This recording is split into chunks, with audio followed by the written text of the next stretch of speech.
Ya. Corren las cámaras. Buenas tardes a todos y todas. Hoy corresponde la cuarta clase auxiliar del curso. El curso de evaluación de proyectos, ¿verdad? Los profesores auxiliares que le habla y Tomás Orozco, con quien ya han tenido 2 clases, y los profesores Cátedra Gastón y Loreto. ¿Qué es lo que vamos a ver? Bueno, indicadores de evaluación. ¿Cuál es la relevancia de los mismos? Que estos indicadores son sumamente importantes porque al momento de tomar decisiones en una compañía, sobre todo en lo que es la parte financiera, ¿verdad? Son buenos indicios de para dónde está apuntando el proyecto, ¿ya? Un escenario que a simple vista puede parecer muy atractivo, no necesariamente es el que más nos conviene. Puede ser que exista un proyecto que tiene flujos futuros muy cuantioso y que uno los quiere, pero en realidad también existe, por otro lado, la capacidad de tu empresa, tu capacidad de planta, quizás no puedes cumplir con el suministro de hormigón con el cual te podrías comprometer para ganar el proyecto y en definitiva terminaría con una demanda que te terminaría dando vuelta a cualquier número, ¿verdad? O, bueno, es un caso bastante extremo. Pero lo que voy es que estos indicadores pueden ser los que te indican si es que consideraste las variables necesarias y dado un escenario tipo, cómo te iría en caso de cumplir con tu parte y que el cliente cumpla con la suya. Porque también puede ser que tú cumplas y que el cliente entre en incumplimiento de pago para contigo, y puede ser que tú hayas considerado esos flujos y ya en definitiva si te van chuteando los pagos, te van chuteando los pagos, tú puedes incluso cerrar tu compañía, porque no te sirve de nada una cuenta por cobrar cuantiosa si no logran materializarla en caja. ¿Sí? Entonces eso como introducción. Pueden haber muchos indicadores, pero en realidad hay 2 que suelen utilizarse más que cualquier otro y en realidad destacan por los demás. El primero es el valor actual neto, o VAN.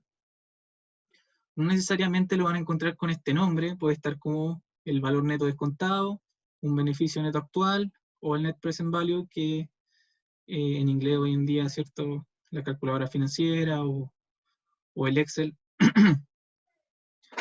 La anotación no es importante, sino que hay que saber qué es lo que hay detrás de esto. El indicador por excelencia, como ya lo mencioné, porque los proyectos, en definitiva, lo que importa son los flujos de caja, más que la contabilidad misma. Un caso claro de todo esto, para que aterricemos un poco el ejemplo, la contabilidad no es muy amiga de tu quehacer diario, ¿ya? ¿Por qué? Porque al final la contabilidad es nominal, la contabilidad sigue, no toda, ¿cierto? Los flujos de caja son parte de la contabilidad, pero se hace en base al principio de vengado, y esto significa que el hecho económico se reconoce cuando ocurre, más no cuando se materializa un ingreso o salida de efectivo. ¿Sí? Por eso es que las compañías, bueno, actualmente la CMF, la Cámara para el Mercado Financiero, la ex Superintendencia de Valor y Seguro, exige a las sociedades anónimas presentar por lo menos 4 estados financieros, de los cuales, si me preguntan, 3 son sumamente relevantes, que serían el balance. El balance, por un lado, te muestra todos los recursos que la compañía posee y a quién se los debe. Porque por un lado tenemos los activos, que son los recursos que la empresa posee o controla, y por el otro lado tiene los pasivos, que son los compromisos para con terceros, de los cuales obtuvo financiamiento, sean estos proveedores, sean entidades financieras y de crédito, y a su vez los dueños que la empresa le debe a los dueños, ¿verdad? Porque estos dispusieron de su capital para que la empresa financiara X operaciones. Y bueno, la empresa todo lo que posee se lo debe o a un tercero o a los dueños de la empresa. Eso es lo que muestra el balance. El estado de resultados te muestra cuáles son los ingresos, costos, ganancias, pérdidas y gastos que la compañía, en los que la compañía ha incurrido. Pero esto no significa ingreso o desembolso de efectivo, al menos no en el mismo instante en que se ven. Porque perfectamente, si tú vendes 1.000.000 de pesos, y tú lo vas a registrar en el estado de resultados como 1.000.000, ¿cierto? Y este millón no sabes cómo fue que ingresó a la compañía. Perfectamente este millón podría haber sido una venta a 30 días, 50% en efectivo, 50% a 30 días. Y si tú consideras este escenario, significa que tú hoy en caja, por dicha venta, no tienes el millón. Aun cuando están acusando que efectuaste una venta por 1.000.000, tú tienes en caja 500.000 pesos. Y los otros 500.000, esperemos nos los paguen dentro de 30 días. No necesariamente va a ser así. Hay departamentos de crédito y cobranza, de riesgo, etc. Entonces, no necesariamente tú cuentas con el efectivo, pero cuentas con un nominal contable de 1.000.000. Y por otro lado está el estado de flujo de efectivo, que para estos efectos los proyectos forman parte de esto, ¿verdad? Por eso, si bien en la fórmula del BAN, lo que se mete ahí es el flujo de caja. El flujo de caja es el que se descuenta a cierta tasa de descuento, que puede abarcar un costo de oportunidad para quien dispone los recursos. Y este flujo de caja es netamente lo que uno espera que va a entrar. No es la venta nominal, no. Aunque en primera instancia, claro, uno no tiene ningún flujo asegurado, ¿cierto? Incluso cuando uno tiene los contratos cerrados con grandes compañías, como puede ser Codelco, como puede ser Anglo American, o diferentes mandantes, no tienes asegurado que el ingreso se va a materializar, pero tú obviamente haces el proyecto con el afán de que eso se cumpla, y también hay un respaldo, bueno, según el riesgo que tú hayas asumido. Si cierras un contrato con Codelco, lo más probable es que te pague, porque el día en que Codelco quiebre, ¿cómo irá a estar el país? ¿Verdad? Pero en fin, la evaluación del proyecto se hace por las lucas que uno espera que vayan a entrar. Entonces el valor actual neto es la sumatoria de todos los flujos futuros que yo espero percibir por una inversión. Esto es descontado obviamente a una tasa que abarca el costo de oportunidad de quien dispone los recursos para financiar este proyecto, ¿sí?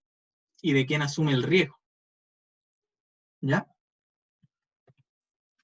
Los criterios para el BAN son: si el BAN es superior a 0, conviene llevar a cabo el proyecto. ¿Por qué? Porque aporta riqueza a los dueños del proyecto por sobre el costo de oportunidad del capital invertido. Como lo dije anteriormente, existe un capital que se dispone para un proyecto, pero como toda inversión, yo lo invierto con el afán de que esto me genere riqueza, de que esto signifique beneficios mayores, ¿verdad? Entonces, si en la fórmula del BAN, si yo descuento los flujos futuros a una tasa que abarca mi costo de oportunidad, y este resulta ser mayor que 0, bueno, está cubriendo mi costo de capital que estoy invirtiendo y me está dando beneficios adicionales. Por lo tanto, en la teoría debería llevarlo a cabo. Un BAN igual a 0, uno está en una posición de indiferencia. Veamos por qué lo hacemos, quizás a 0 y porque es un bien social, y me interesa ayudar a las personas. Esto, aunque me genere 0 beneficio adicional al costo de oportunidad, yo estaría recuperando mi costo de oportunidad y estaría generando empleo durante X tiempo, y las personas estarían recibiendo un sueldo. Ok, lo hago. Esto en la práctica no se ve, pero podría en algún momento ocurrir. Y el van inferior a 0, bueno, conviene utilizar los recursos en otro tipo de proyecto, ¿sí? En el uso alternativo que el dinero tenga. Cabe destacar que cuando uno habla de costo de oportunidad, uno intenta darle un número, un porcentaje, etcétera, pero hay cosas que no son tan fáciles de cuantificar. Los costos de oportunidad no necesariamente, para estos efectos, probablemente todo sea dinero, pero hay otras cosas. Hay gusto, hay preferencia, hay tiempo, quizás tú valoras más tu tiempo que la otra persona, quizás son dos accionistas que tienen un costo de oportunidad diferente, y esto, bueno, ¿cómo golpear el proyecto? Lo más sensato sería que, según el capital que cada accionista aporta, se le asignara el costo de oportunidad según el peso relativo en la totalidad del capital que invierte. Por ejemplo, si el capital total es de 1.000.000 y un accionista dio 600.000 y el otro 400.000, bueno, el costo de oportunidad que aportó 600.000 tiene que ponderar por esos 600.000. ¿Sí? Aquí, por ejemplo, tenemos un mini ejercicio. Si se tienen los siguientes flujos en dólares, y se sabe que el costo de oportunidad del capital invertido por el dueño del proyecto es del 12% anual, entonces, si nosotros tenemos los flujos de esos 5 años, si ustedes ven hay un año cero. Este año cero corresponde a la inversión que yo efectúo, ¿sí? El flujo de caja privado es la última línea de los flujos, ¿ya? Esta última línea nos muestra los flujos finales, ya descontamos ingresos, menos costos, menos gastos, etcétera, pérdidas, ganancias que pudieron ocurrir, y nos quedó esta última línea. Tenemos el año cero que contempla la inversión, y para adelante los flujos que nos quedaron, reitero, de haber descontado todos los costos, los ingresos percibidos, como flujos, ¿sí? O sea, que espero percibir. Entonces la fórmula nos dice que tenemos que traer valor presente todos los flujos futuros, descontamos una tasa de descuento, elevada a su periodo, por supuesto, y hay que restar la inversión inicial. Como ustedes pueden ver, acá tenemos el año 1, que está partido por 1 más la tasa, que la tasa es del 12% anual, porque aquí dice el costo de oportunidad capital invertido por el dueño del proyecto es del 12% anual. Es decir, para este dueño que aportó recursos para llevar a cabo este proyecto, su costo de oportunidad era un 12% anual. ¿Por qué? Podríamos entrar a investigar por qué. Quizás en el mercado están ofreciendo una tasa, un bono del Tesoro norteamericano, estoy hablando en dólares, un bono del Tesoro norteamericano está en un 5%, y esa es una tasa libre de riesgo. Aun cuando sabemos que la tasa libre de riesgo en la práctica no existe, porque todo tiene su riesgo, es lo que menos riesgo tiene. Entonces se asume como tasa libre de riesgo. Entonces quizá, ¿por qué este 12? Bueno, hay renta libre de riesgo que me está ofreciendo un 5 en el mercado. Hay otras acciones que con un portafolio bien diversificado, el rendimiento de mercado estaba en un 13, y si estamos 13 menos los 5, estamos hablando de 8, un 8% que podría haber rescatado del mercado si hubiera diversificado bien, ya, pero por el riesgo, me tinca más tu proyecto, ya, y llegamos al 12, ¿sí? O sencillamente quería irme de vacaciones y recorrer el mundo, y ya está, ¿ya? La cosa es que cada quien tiene su costo de oportunidad. Para él era un 12, por lo tanto esa es la tasa de descuento de los flujos futuros. Entonces, por fórmula ya restamos la inversión inicial, que es del periodo 0, y del año 1 en adelante tenemos flujos de diferente monto. Estos se descuentan a la tasa de costo de oportunidad de quien aporta, podría ser la empresa, en este caso el dueño del proyecto, 12%, y esto se eleva al periodo. Como este es el año 1, está elevado a 1, ¿cierto? Y aquí yo no hice el paso previo, que era 1 más la tasa. pero es 1 más la tasa, 1 más el 12%. Año 2 se eleva a 2, año 3 se eleva a 3, y así hasta el quinto año, que es el horizonte de duración del proyecto. Existen proyectos que están a diferentes plazos, existen proyectos que se evalúan indefinidamente, existen proyectos, por ejemplo, los que tienen contrato marco generalmente. ¿Sabes lo que es contrato marco? ¿Alguien sabe? No. Las empresas, cuando trabajan con el Estado, existen contratos marco que son como licitaciones que están vinculadas al Estado en cierta medida. Entonces, tengo entendido, y esto lo digo porque una vez me lo dijeron. Bueno, nosotros tenemos, en mi trabajo actual tenemos un contrato con Minera Escondida. Y yo no sabía por qué era 5 años, y alguien me dijo, no, es que es así por los contratos marcos. No sé si será verdad, pero puede ser. Y la cosa es que los contratos marcos tienen el respaldo del Estado. Muchas empresas, no es el caso de Codelco, pero también cuando trabajé en PF, ahí teníamos algunos clientes que se demoraban en pagar, y se demoraban mucho en pagar. Y eso es bien complicado. Pero la cosa es que tienen como plazos así, 5 años, tienen plazos largos. Por eso se vuelven atractivos, pero a veces cuesta que paguen. Y cuando uno, como subcontratista, es chico, por ejemplo, un Juan Muñoz Limitada, se enfrenta a 3 meses que no te ha llegado el flujo de caja que esperabas, y tenías que pagar tus deudas, y empiezas tú a entrar a cumplir tus pagos. Puede ser que tú tengas que cerrar tu empresa aun cuando tienes a un cliente gigante que pertenece al Estado y todo. Es bien complicado, ¿ya? En fin, este proyecto está evaluado a 5 años, y aquí nos da el flujo final, que nos da 129.000. Entonces, ¿ustedes harían el proyecto o no se decidirían todavía?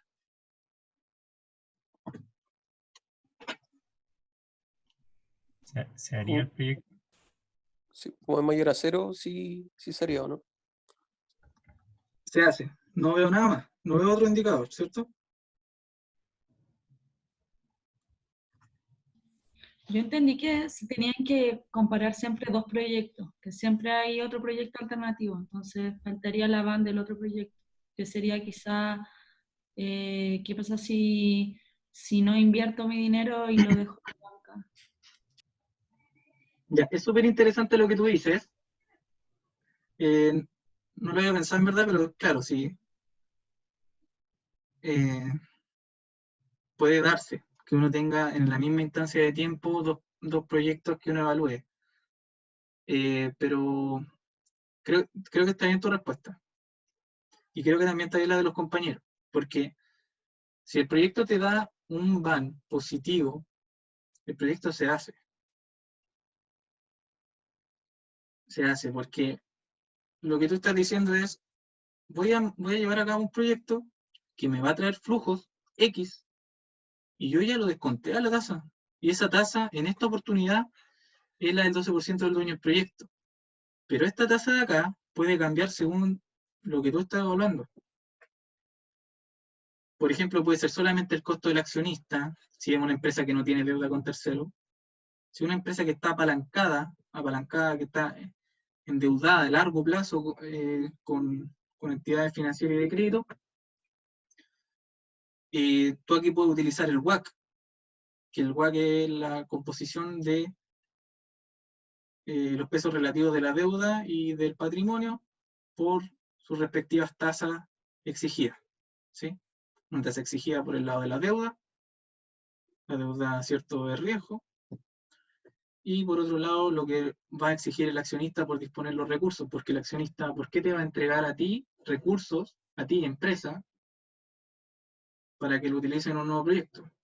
Pudiendo ir a invertir al 5% a tasa libre de riesgo y buscar ahí un portafolio que le reporte mayor, ¿cierto?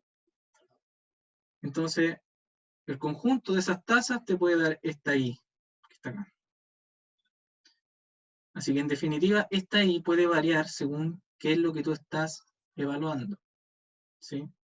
Y el costo de oportunidad de cada uno. Y aquí, por ejemplo, dice, a principio del cuarto año del proyecto, aparece un inversionista que le ofrece adquirir su proyecto por un importe de $150.000. ¿Usted vendería? Se me olvidó ponerle el efecto, pero ya tienen. ¿Ustedes venderían?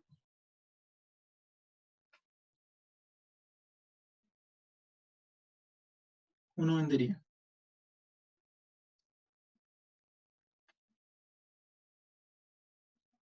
A principio del cuarto año. Supongamos 1 de enero del 2019.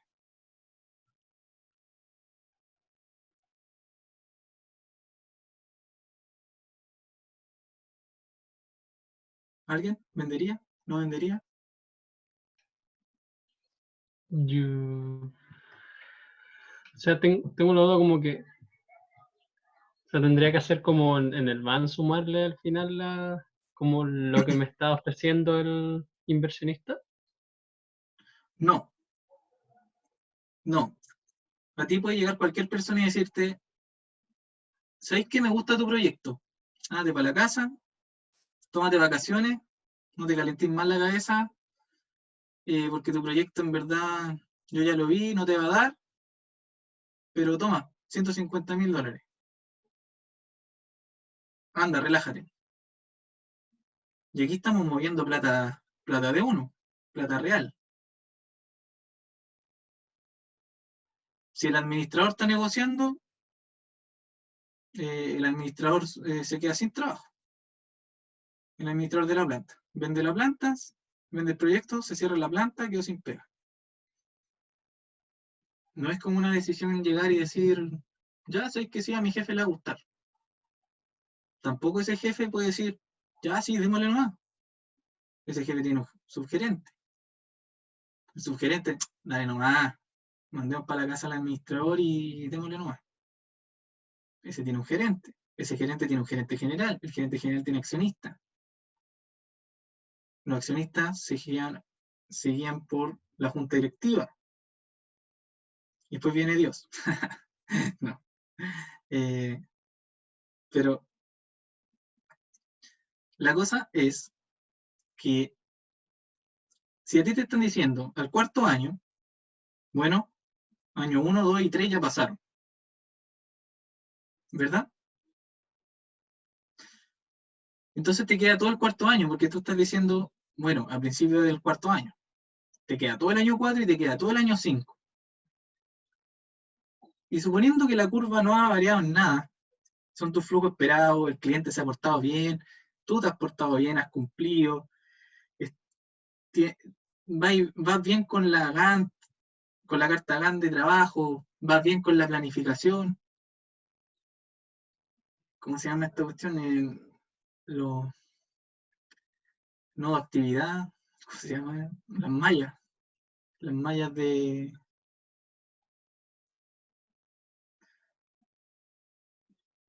Bueno, tú vas bien en tu planificación y ejecución. Entonces tú lo que tienes que hacer es valorar lo que te resta, porque tu pasado ya fue. Quizás esa plata ya la tenías invertida en otro lado. Quizás ya la perdiste porque se te ocurrió invertir en renta variable cuando las lucas no eran tuyas y eran de la empresa y ya las perdió la empresa. Anda a saber dónde están. Quizás ya se utilizaron para un nuevo proyecto. Entonces tú, ahora que estás en el cuarto año, ese es tu año 1, desde hoy. Entonces tú te paras en el año 4 y dices, bueno, el flujo es de 55.000. Y esto lo divido 1 más la tasa, que ahora no está elevada a 4 porque este es tu nuevo periodo 1. ¿Cierto? Y después queda al final el año 5, ¿verdad? Que se divide por 1 más la tasa elevado a 2. ¿Sí? ¿Y eso cuánto nos termina dando? Los 217.000. Y si tu proyecto, que tú estás haciendo un excelente trabajo, tu cliente se está portando súper bien en cuanto a pago, tiene espalda, tiene liquidez, tú también, vas súper bien, y viene alguien y te ofrece $150.000, y tú, si sigue todo igual, estarías ganando $217.000 a hoy, porque el BAN es valor actual. O sea, hoy, al año 4, las lucas que voy a recibir a hoy valen 217.000. Y hoy me están ofreciendo 150.000. Es decir, $67.000 menos de lo que yo podría ganar si me quedo en el proyecto.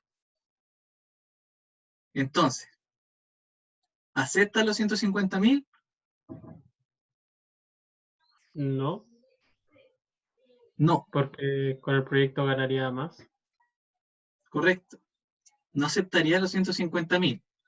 A menos que ya el estrés me tuviera superado, yo soy dueño de esta cuestión, no sé, es que ya me salgo. Si mi costo de oportunidad, de mi tiempo, de mi salud mental, de mi, no sé, mi estabilidad emocional, es mayor a los $67.000 con los que me va a joder este compadre, ya, toma, me salgo. Pero se dan cuenta que la decisión puede variar mucho dependiendo del costo de oportunidad. Pero ahora que estamos viendo el criterio de los flujos, porque aquí las empresas no tienen sentimiento, las personas sí, que las empresas son, ¿verdad?, dinámicas gracias a las personas que las componen. Capital humano, factor principal de la empresa. Pero estamos hablando de números.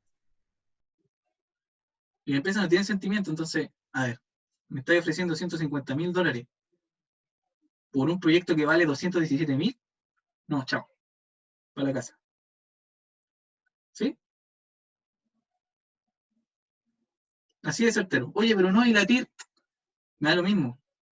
No te voy a regalar $67.000. Menos con el tipo de cambio que alcanzó el dólar en Chile el año pasado, ¿se acuerda? Terrible. Bueno, y pasando a otro tema, tenemos la tasa interna de retorno, ¿verdad? Que la tasa interna de retorno es un complemento al valor actual neto. Pueden encontrarla como tasa interna equivalente, TIE, o la Internal Rate of Return, que es la IRR que aparece en la calculadora financiera, y de hecho el Excel también, pues cuando está en inglés, IRR. Como ya dije, es complementario al BAN, y por esto necesito trabajar con la misma información con la que tú construyes el valor presente, neto. La TIR representa aquella tasa que vuelve cero al BAN, y pues es la tasa de descuento límite entre la aceptación o rechazo del mismo. ¿Qué quiere decir esto? Una tasa que vuelve cero los flujos. Bueno, siguiendo esta lógica, si es la tasa que a mí me vuelve cero el flujo, si es mayor al costo de capital, yo llevo a cabo el proyecto. Recuerden que la tasa de descuento sería el costo de capital, ¿verdad? Que originalmente, siguiendo el ejemplo anterior, sería del 12%. Pero si la TIR es mayor, bueno, si la TIR es mayor, significa que los flujos venideros, descontado la tasa de costo de capital, sobraban, eran mayor que cero. Porque la TIR necesita la misma información con la que yo construyo el BAN. Y va a abarcar la inversión inicial y los flujos que vienen y todo. Entonces, si la TIR es mayor, significa que los flujos descontados quedaron con un importe positivo. En cambio, si la TIR es negativa, o sea, perdón, no negativa, si la TIR es menor al costo de capital, usemos las lucas en otra cosa. No nos conviene. Y bueno, los escenarios de indiferencia que siempre son, ¿lo hago o no lo hago? Que prácticamente quede la TIR igual a cero, o sea, al costo de capital, cuesta, ¿cierto? Entonces aquí, la tasa interna de retorno, tenemos el mismo ejemplo, donde los flujos a 5 años, inversión inicial, una tasa de descuento del 12% anual del dueño del proyecto, y ¿cómo lo trabajamos? Bueno. Oh, pensé que estaba. ¿Se ve el Excel? Sí. Ya. Están los flujos, ¿cierto? Y lo que yo voy a hacer es la formulita de la TIR. Que sería... Bueno, ya la tengo aquí, mi torpedo. Que significa la TIR, o IRR en caso de que esté en inglés, y tomo los valores desde la inversión inicial hacia los flujos futuros. Y eso me da un 34,7%. ¿Se dan cuenta que la TIR es harto mayor al 12% que nos está exigiendo el compadre? Y esto se cumple con que el VAN era positivo. Porque el VAN era de 129.000. ¿Sí? Esto era en el caso de la evaluación de la compra. Era de 129.000. Era un VAN positivo y tenemos una TIR que resulta ser mayor al 12%. ¿Cuánto mayor? No me lo preguntan, pero prácticamente casi 3 veces.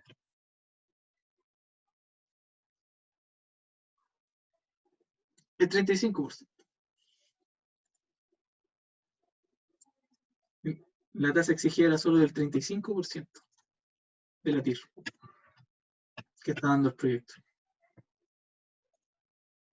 Y bueno, veamos.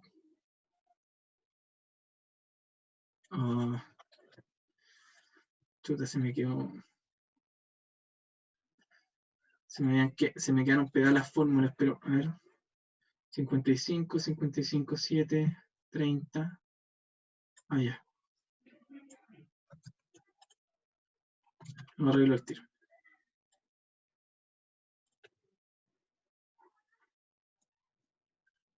Ya. Entonces aquí lo que estamos haciendo es el VAN, que era exactamente igual al que habíamos calculado aquí, pero este que estaba la tasa de descuento, que es lo que se le exigía realmente al proyecto inicialmente, ahora estamos metiéndole la tasa interna de retorno, ¿sí? Que es la tasa que vuelve cero todos estos flujos venideros, ¿ya? Y eso debería darnos un VAN igual a cero. Es decir, el proyecto, como se está realizando, como lo tenemos proyectado, etcétera, podría darse el lujo de descontarse a una tasa del 34,7%.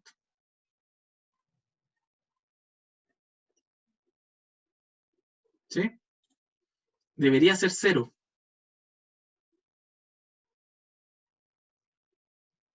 Debería ser cero. No sé si sea cero, yo llegué y puse cero. Después cuando le sube el Excel, si alguien lo desarrolla y no le da cero, si le da 0, y algo, o menos 0, y algo, ya está bien. Pero si no da 0, me dicen. ¿Ya? Entonces aquí tenemos dos efectos. Pues. Tenemos dos de los indicadores más relevantes para nosotros. Para todo proyecto. Deme un segundo.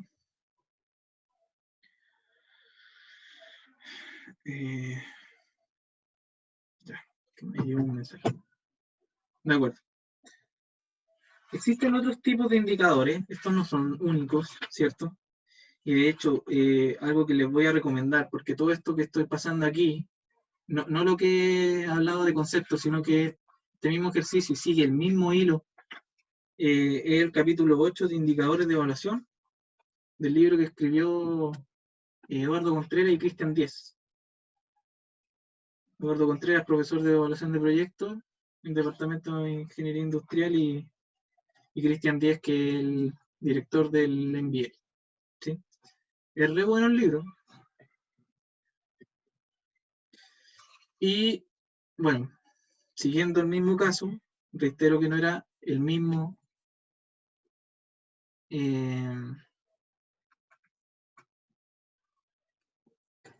se me fue la onda. Donde yo, espera. Ya. No son los únicos indicadores relevantes. Uno puede entrar a ver otros, y un ejemplo de esto es el van infinito. Van infinito le llamo porque es lo que el profesor llama que son reiterados. ¿Sí? ¿Se acuerdan que el profesor mencionaba algunos?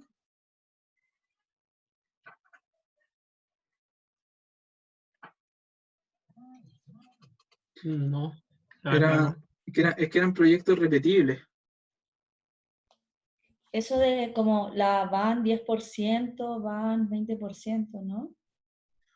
No El sé, que, algo así, no lo entendí mucho. sí, es que, mira, en realidad es solo una fórmula. Son solo fórmulas. Al final, por ejemplo, cuando tú tienes un proyecto que es repetitivo, que tiene cierta estacionalidad, que, por ejemplo, tiene una conducta habitual. ¿Se han dado cuenta? Eso es como cuando uno iba a la playa, cuando se podía salir. No sé si alguien aquí seguirá yendo, pero no se debería. Cuando estaban esos locales que solamente abren en verano, porque el resto del año no es rentable. ¿Sí? Me acuerdo que en mis tiempos hablaban de Puerto Madero, yo nunca conocí Puerto Madero, pero todos decían, Puerto Madero, Puerto Madero. Yo ahora estoy en la quinta región. Y me acuerdo que no, que Puerto Madero, y era como, se supone ahí en ese tiempo nomás, po. Porque en invierno todo era la playa, pero ir a la playa a caminar un rato, qué sé yo, a ir a bañar. Ya vamos al caso extremo, no ir a vender hielo a la Antártida, ¿cierto? Pero ¿qué pasa si la Antártida justo, no sé, se pobla y hay 3 meses sin hielo y tú ya hay hielo a otro lado? Podría ser. La cosa es que cuando son proyectos repetibles, que tienen cierta estacionalidad, que tú dices, chuta, van a hacer flujo en este periodo y van a ser así porque es así la tendencia y yo sé que lo voy a recibir. Bueno, démosle entonces. Utilizamos la fórmula del van para proyectos repetibles. Siguiendo el mismo ejemplo, el mismo,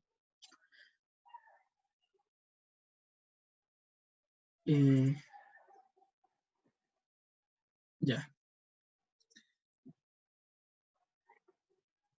Me copió la fórmula, ya no importa. Aquí está, siguen los mismos flujos. Tenemos aquí que calculamos el van, ¿cierto? Porque hasta ahí no se ha movido. Pero la fórmula dice, bueno, este van, si va a durar por 5 años, suponiendo 5 años, lo que vamos a tener es multiplicar el van por 1 más la tasa elevado al periodo, que en este caso eran 5 años, y eso dividido por 1 más la tasa elevado al periodo, que son 5 años, menos 1. Entonces al final esta es una simple fórmula nomás. Lo único que está diciendo es tomar el mismo van anterior, que como es estacionario, que como es repetible, porque tú dices, bueno, no, es que yo siempre voy a tener el van de esto, más o menos peso y cuestiones, pero siempre es lo mismo, se pone bueno, les tiráis espuma a los carros, se vuelven locos, les tiráis pulseras de colores, ya, bacán y todo genial, ya, ok. Entonces sé que va a rentar tanto, y al final tú lo único que estás haciendo es una fórmula de 1 más la tasa elevado al periodo partido por lo mismo, pero le restáis 1 en el denominador. Es solo un tema de fórmula. Al final lo único que tú tienes que saber es calcular porque ya lo otro es una simple fórmula. Lo que más he visto que pasa es que uno se olvida poner la inversión inicial. No, sí, ahí está. Ahí está el VAN. La suma de los flujos, porque claro, como aquí la fórmula,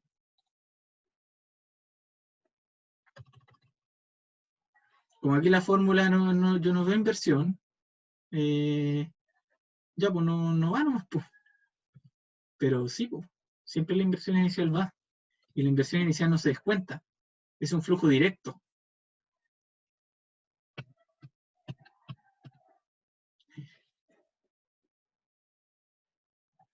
¿Sí?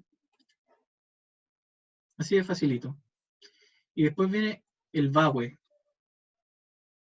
que el profesor lo pasó como, no, el profe como que pasó el CAWE, ¿o no? Pero al final, una fórmula nomás. Porque el VAWE es el beneficio anual uniforme equivalente. ¿Sí? El beneficio anual uniforme equivalente. Y bueno, lo voy a anotar aquí porque el Excel le va a quedar y se va a acordar. Beneficio anual uniforme equivalente. Y bueno, ¿cómo se calcula esto? Es lo mismo, es parecido al VAN infinito porque considera un periodo cíclico. El VAWE, tú también necesitas lo que es el valor presente neto, y lo que tienes que hacer es este factor, o sea, este producto, este valor actual neto, perdón, tienes que multiplicarlo por la tasa, y a esa tasa multiplicarla por un 1 más la tasa. Yo aquí tenía los torpedos listos.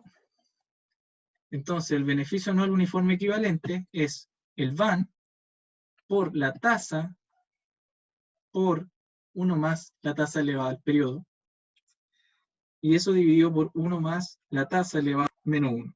Si se dan cuenta, la fórmula es igual a la anterior, pero la diferencia es que aquí le multiplica una tasa. ¿Ven? Es lo mismo, pero le está multiplicando una tasa. Y bueno, porque sigue siendo el mismo proyecto, porque si fuese otro diferente, y aquí le quitan el año 5, ya obviamente no va a ser elevado a 5, ¿verdad? Y quizá por ser un año menos tiene un costo de oportunidad más bajo, la tasa baja, etc. Pero como estamos guiándonos con el mismo ejercicio, lo único que hicimos respecto a la fórmula del VAN para proyectos repetibles es que le agrega la multiplicación del costo de oportunidad. ¿Sí? Y eso nos da el beneficio anual uniforme equivalente, que son estos 35.000. ¿Y cómo puedo seguir trabajando con ello? Bueno, lo que nos dice la fórmula es que el valor presente neto es igual al VAWE, valor presente neto es igual al VAWE por sobre la tasa exigida. Tasa exigida, tasa de descuento, tasa de costo de capital, tasa de costo de oportunidad de quien dispuso los fondos. Es lo mismo. Entonces, valor presente neto, que es lo mismo que el VAR, es igual al beneficio anual uniforme equivalente por sobre la tasa de descuento. Ya calculamos el VAWE y eso por sobre la tasa nos da 299.098. ¿Le suena ese número? Es el valor del quinto periodo, ¿no? Es el mismo, ¿cierto? Es el mismo que calculamos aquí con la fórmula del VAN para proyectos repetibles, ¿cierto? El VAN infinito.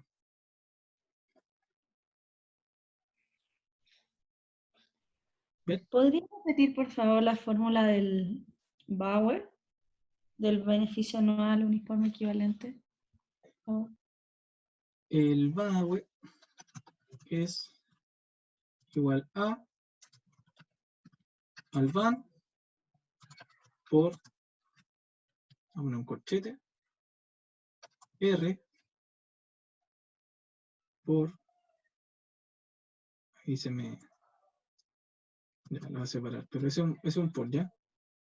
R por 1 más R, y eso elevado a M, distinta notación. Para la otra fórmula es elevado a N, aquí M porque estamos utilizando otra notación, ¿no? Y eso dividido por 1 más la tasa, R, elevado al periodo que aquí es M, y a eso se le resta 1. ¿Sí? Mejor lo dejar así.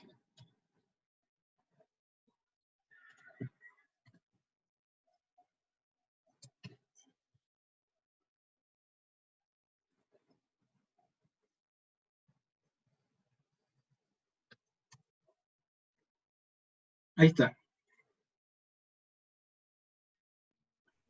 Gracias. Te quería preguntar, el último -1 no es elevado a m menos 1, sino que es m y aparte el -1, ¿no? Sí, sí, en menos 1.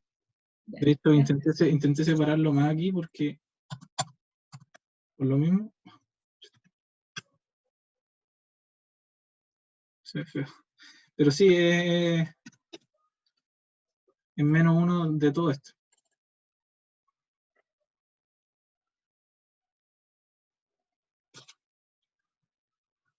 Ya. Así que hace un paréntesis más. Ahí. ¿Está bien? Está bien. Ya. Ahí está. Otra cosa. Así como está el VAWE, tenemos el CAWE, ¿cierto? Que es el costo anual uniforme equivalente. ¿Sí? Vamos a copiar todo esto mismo. Entonces aquí está el CAWE.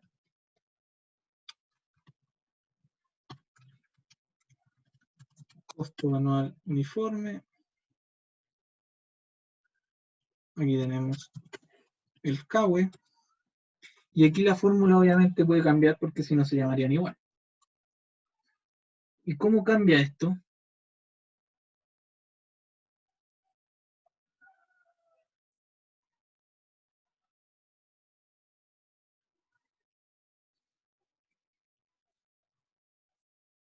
Esto no cambia en fórmula, pero cambia en concepto.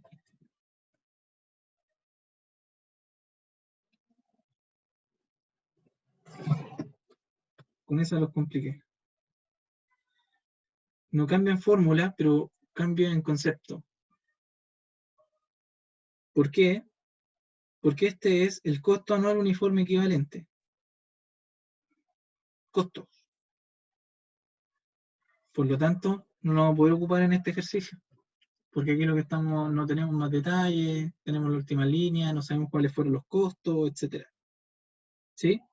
Tendríamos que entrar a ver cuáles fueron los costos del ciclo. ¿Sí? Entonces yo voy a tomar esto que acabo de plagiar del VAWE. No, mejor voy a copiar.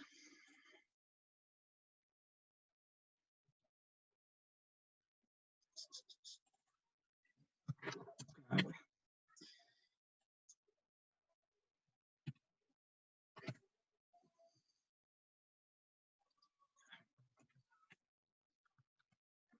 No me equivoqué, ya no importa. Ahí está, el CAWE.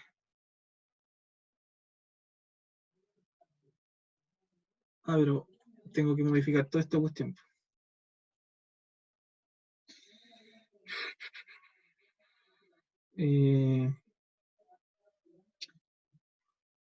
Ya, filo. démosle, voy a anotar aquí el ejercicio, ¿ya? Este ejercicio consta de 7 años. Tenemos un año 0, en donde aquí obviamente las cuentas no son las mismas.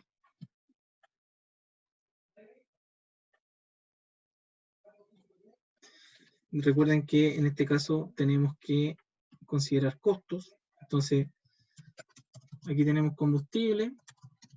Vamos a tomar el ejercicio de lo que es una Boeing aerolínea.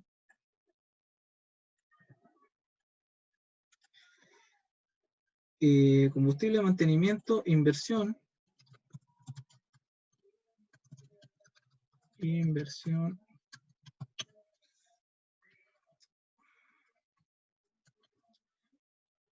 Inversión, valor residual. ¿A todo esto sabes lo que es el valor residual?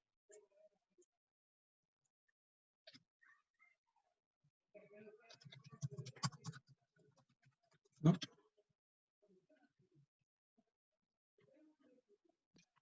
No, la verdad. Ya. Bueno, lo que pasa es que el valor residual es cuando yo invierto en determinados activos, puede ser que estos tengan un valor de reventa.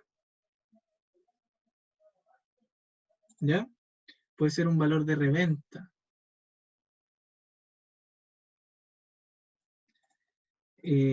Como también podría llegar a ser un costo importante que yo tenga que desembolsar el día de mañana, por X motivo.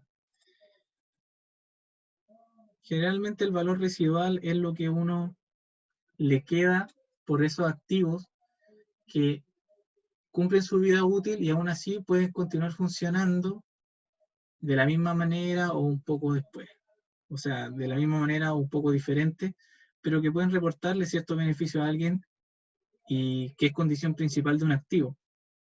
Los activos, por principio, tienen que generar beneficio económico futuro, tienen que tener el potencial de generar beneficio económico. Entonces, el que lo adquiere, si es que encuentra utilidad en él, bueno, es un activo para él y tendrá valor para él. Y ese es un valor residual que yo podría recuperar. En este ejercicio es negativo, me pregunto por qué, y no aparecen más detalles, así que voy a poner nomás menos 15.000. No sé qué habrá pasado con el activo. Y los combustibles son 26.280. Esto es constante hasta el año 7. Y tenemos 500.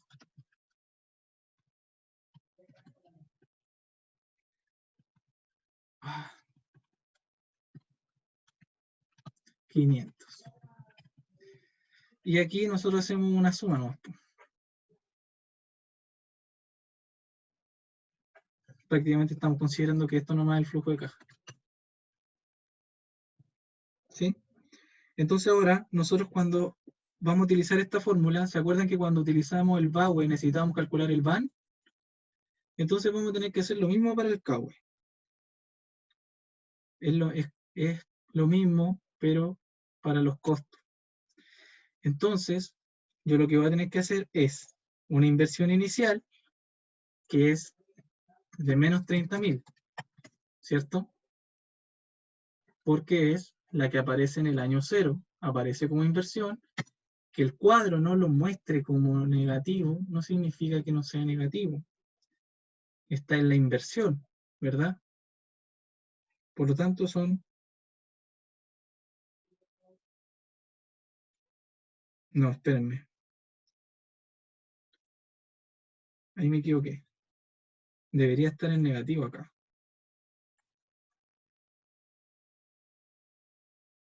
Ya, perdón. Debería estar en negativo acá.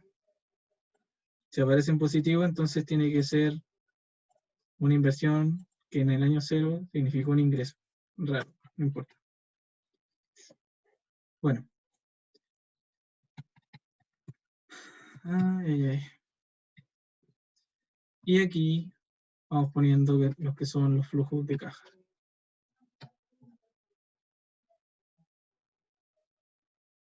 flujo de caja, flujo de caja, flujo de caja, flujo de caja.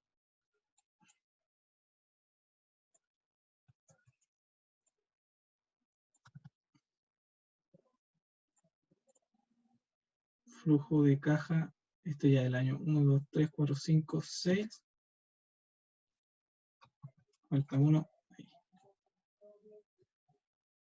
Ya, y aquí está. Y entonces, supongamos una tasa de descuento diferente. Supongamos que la tasa de descuento es de un 14%. ¿Por qué? Bueno, porque así lo dice el libro del cual lo estoy sacando.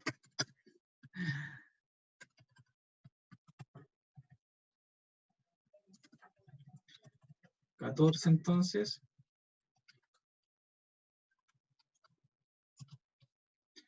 $14 y este es elevado a 7 y este es elevado a 6. Listo. Y ahí entonces tenemos nuestro van. Y este van tendría que ser equivalente a 138.846. Bueno, en realidad no sé por qué he estado poniendo los valores nuevos, pero si el van al 14% tiene los siguientes valores y le sumamos la inversión, ahí está. ¿Sí? Les voy a dejar esta formulita mejor para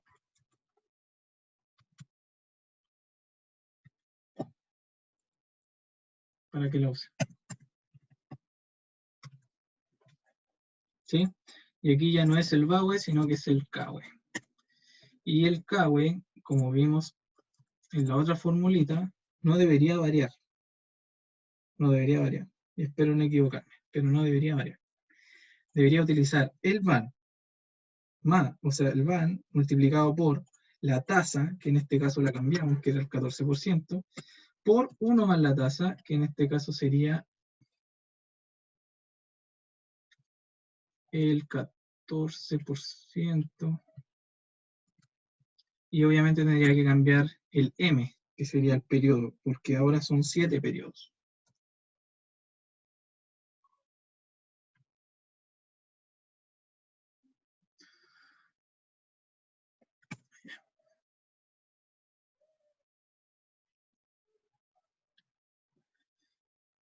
Este sería 14, este sería elevado a 7, y estaríamos. Y el menos 1 que se le resta a todo esto.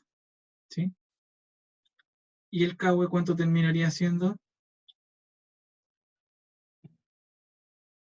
Según esto tendría que ser 32.378. 32.378. Y 32.000 sobre los 14 son 231.000.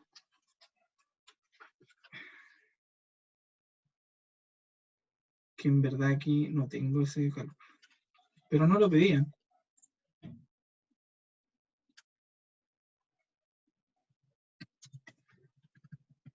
En todo caso.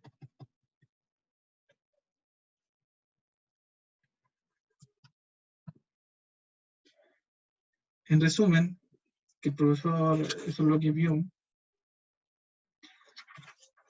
Y por la hora también tenemos varias cosas que considerar. Estos dos, en realidad, no son utilizados comúnmente más allá. Prácticamente lo que hacen es darnos una asignación. ¿Sí? Es darnos una referencia de cuánto es en lo que se ha incurrido, cuánto es el peso, no el peso, cuánto incide los costos anualizados dentro del van.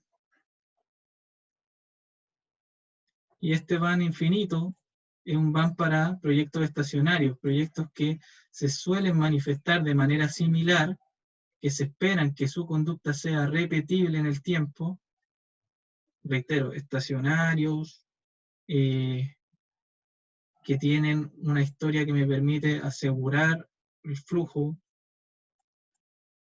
y por esto es que se utiliza esta fórmula. Pero los que más importan, los más relevantes, y aún así, por no decir que el más relevante, es el van. Bueno, también tenemos la TIR.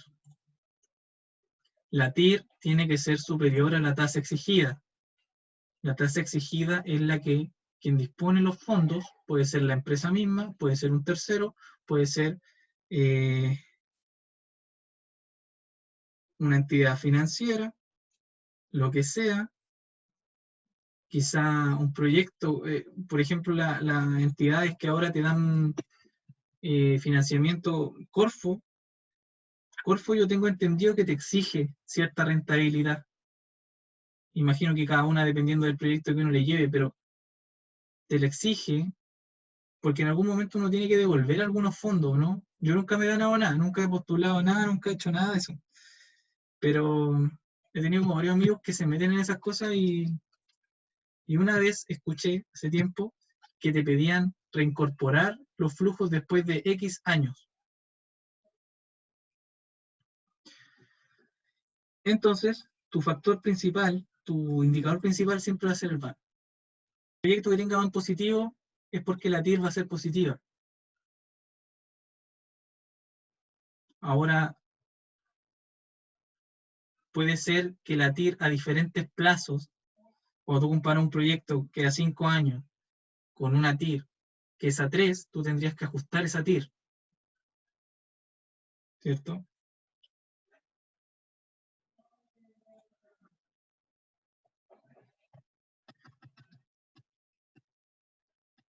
Pero en definitiva, siempre lo más importante es saber dónde posicionarte para valorar tu flujo futuro, porque eso es el indicador más relevante que tiene un proyecto. Los proyectos se miden a través del EBITDA, y el EBITDA es los beneficios que se obtienen antes de intereses, impuestos, depreciación y amortización. ¿Qué significa? Que aquí es el resultado operacional de la compañía, libre de gastos no monetarios. ¿Qué significa? Porque la depreciación es el deterioro del activo físico, ¿cierto? La maquinaria que yo estoy utilizando tiene una depreciación, el camión mixer tiene una depreciación, es decir, su valor se va deteriorando a medida que lo uso, ¿sí? Y a su vez la amortización, que es la pérdida del valor que tienen aquellos activos que son los activos intangibles, ¿sí? Aquellos activos intangibles que sufren pérdida de su valor es a causa de la amortización de los mismos. Y estos son gastos que se reconocen a nivel de estado de resultados y que van rebajando el activo en el balance, van rebajando su valor, pero no significan desembolsos de efectivo. ¿Ven? Entonces lo que yo hago en un proyecto es sacar esas cifras, las saco, depuro el flujo de eso porque no significan flujo. Son un gasto monetario que me permite obtener beneficios tributarios. La depreciación te permite rebajar impuestos. Pero ese es su efecto, no es un flujo, por eso yo lo saco. ¿Por qué es mi flujo antes de intereses e impuestos? Bueno, porque los intereses también pueden ser nominales. Porque puede ser que yo esté devengando un interés que voy a tener que pagar en 3 meses más, pero ya está reconocido. Entonces me interesa, en algún momento me va a interesar, tengo que pagarlo, a causa quizás de que estoy solventando mi proyecto gracias a que pedí plata de esa tasa, pero no es de mi operación, entonces yo lo saco. En impuesto también, tributario, no, lo saco. Entonces al final el proyecto, ¿qué te queda? Los flujos que yo espero. Ok, pero y financieramente, no, si quiero ver si el proyecto me da. Eso es lo que me interesa. ¿El proyecto me da para seguirle pagando al administrador lo que le estoy pagando? ¿Me da para seguir funcionando con el cliente? ¿Me da para que yo, como empresa, no quede mal parado y pueda adjudicarme nuevos proyectos? ¿Me permite o no me permite? Veámoslo a nivel operativo del proyecto. Y los flujos que este me va a dar. ¿Sí?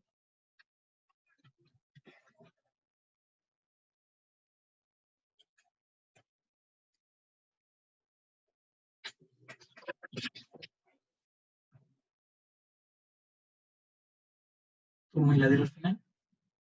Puede ser o no. Bueno, chicos, ¿alguna duda? ¿Consulta?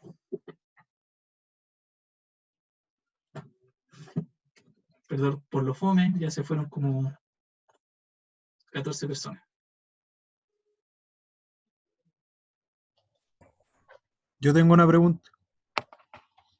Dime. Cuando dijiste eso de que las empresas no tienen sentimientos, ¿te refieres a que, por ejemplo, en el control, cuando respondamos como pensando en ese sentido, o sea, como fríamente, onda como alguien, como no ponerle la otra, que no me acuerdo cuál era la otra opción, pero dijiste que no era como que lo hacían las personas, no las empresas. No, es que sí, lo que yo dije es que si tú estás evaluando por el número, que era que te ofrecían 150.000, y tú sabes que el proyecto te va a dar 200 y fracción, estás perdiendo plata. ¿Cierto? Ah, ya me acordé, era lo de que como un caso en que en verdad la persona estaba cansada y aceptaba los 150.000, como no Claro, nos pusiéramos en ese caso. Pues, claro, no ponernos- tienes que ponerte en ese caso porque al final las personas son las que forman la empresa, ¿cierto? La empresa no tiene vida sin su capital humano y el capital humano es lo más importante que tiene la compañía. Eso siempre hay que dejarlo fuera. Pero aquí te están preguntando por lucas nomás. Y por ejemplo, supongamos que el administrador de esa empresa está mal, anímicamente, ha tenido problemas, todos son humanos, no está bien. Pero él no es el dueño de la empresa. Entonces él no va a llegar y decir, pucha, me siento mal y yo soy el administrador de esta planta, entonces voy a aceptar que esa persona compre el proyecto, que no es mío, pero yo no puedo seguirlo administrando. Imposible. Porque ese administrador tiene un jefe, ese jefe tiene un subgerente, subgerente un gerente, ese gerente un gerente general y así. Entonces nunca hay que ponerse en ese sentido, a menos que explícitamente te digan que su costo de oportunidad es mayor a perder esos 67.000 dólares, que era lo que iba a dejar de ganar si aceptaba la propuesta de vender el proyecto por 150.000. Eso no, sí, se entiende. no, Gracias. eso no. Y si no es entrar a la polémica así como de las personas, pero lo que sí quiero dejar en claro es que si te están preguntando por Lucas, no se enreden en darle una segunda vuelta si al final lo único que está preguntando por Lucas, ¿me conviene o no me conviene? Financieramente, eso te están preguntando. Y bueno, no convenía financieramente porque me estarían jodiendo con 67.000 dólares. Ahora, si el dueño de la compañía está aburrido del negocio y ya se quiere salir, ese ya es un tema totalmente diferente. Puede que acepte 67.000 dólares menos con tal de salirse hoy e irse de vacaciones a Londres. Esa era mi duda. Gracias. Ya, Martín, listo. ¿Alguien más? ¿No? ¿Nos vamos? Yo tengo una consulta con respecto al informe, al avance 1. No sé si puedo hacer esa pregunta. ¿Ya? Es que es más que nada un tema de que dice que el informe debe ser como de máximo 5 páginas, el primer informe, ¿Ya? y aparece como que hay una parte que se debe respaldar todo lo que se diga, como respecto al estudio que se haga de la oportunidad y todo eso. Se debe respaldar todo con datos concretos que se pueden obtener de diferentes fuentes. Y eso, si es que es muy extenso, o cómo poder hacer eso para no llenar como las 5 páginas en eso. Yo me imagino que las 5 páginas no contemplan anexo. De todas maneras, déjame preguntarlo. Lo voy a preguntar porque no me había puesto en esa situación. Déjame preguntarle al profe. De hecho, le voy a preguntar al tiro para que no se me olvide. Si la extensión de 5 páginas, 5 era, ¿cierto? Sí. Ya, si la extensión de 5 páginas contempla o no